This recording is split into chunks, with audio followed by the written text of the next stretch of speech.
Welcome to ચેતુસ kitchen.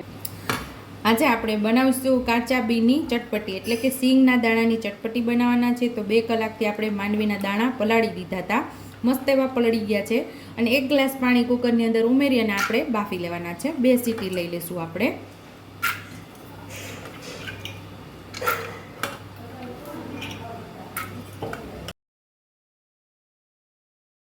સ્વાદ મુજબ આપણે મીઠું ઉમેરી અને બાફી લેવાનું છે।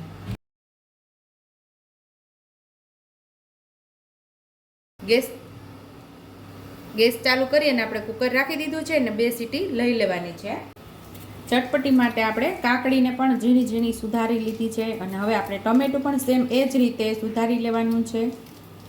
આની અંદર તમે ડુંગળી પણ નાખી શકો છો, પણ મારે આજે એકાદશી છે એટલે હું આમાં ડુંગળી નહીં નાખું, કાકડી અને ટમેટું જ નાખીશ।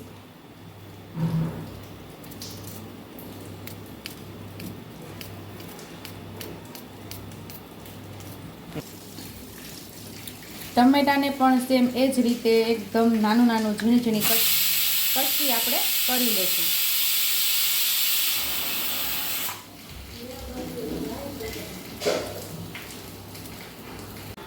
તો અહીંયા આપણી સિંગ બફાઈ ગઈ છે, તો કાઢી લઈશું। આને ગરમા ગરમ જ સર્વ કરવાની, તો જ એનો મસ્ત એવો ટેસ્ટ આવે છે।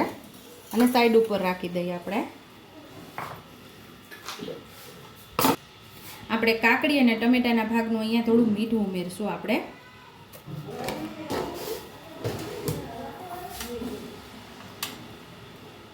નાની ચમચી જેટલું લાલ મરચું પાવડર, એટલું જ આપણે ધાણા જીરું ઉમેરશું। અડધું લીંબુ ઉમેરી દઈશું। 0 ઓઇલમાં આપણે આ બનાવવાના છીએ।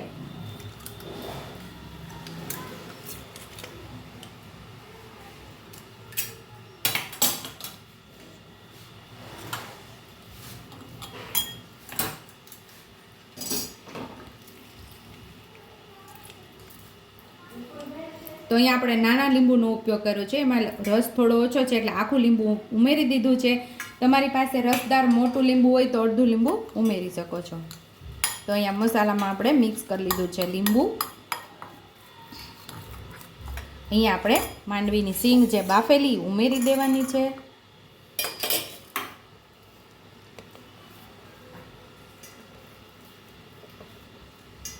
કાકડી અને ટમેટું મિક્સ કરી લેવાના છે આપણે મસાલા સાથે। અહીં આપણે લીલા ધાણા પણ ઉમેરી દઈશું।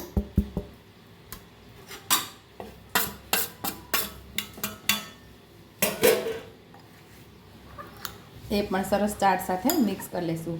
તો અહીંયા આપણી સિંગની ચટપટી ચાટ તૈયાર થઈ ગઈ છે। જે લોકો ઉપવાસમાં ન ખાતા હોય અહીંયા ડુંગળી ઉમેરીને ખાઈ શકે છે। મારે ઉપવાસમાં ખાવી છે એટલે મેં અહીંયા ડુંગળી ઉમેરેલી નથી, કાકડીને માત્ર ટમેટું અને લીલા ધાણા જ ઉમેરી દીધા છે। તો ટેસ્ટી એવી આપણી માંડવીના સિંગની ચટપટી રેડી થઈ ગઈ છે। તો અહીંયા આપણે સર્વ કરી લઈશું।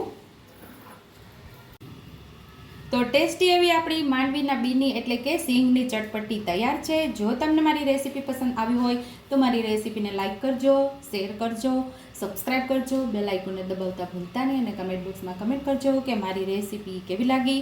તો આવજો।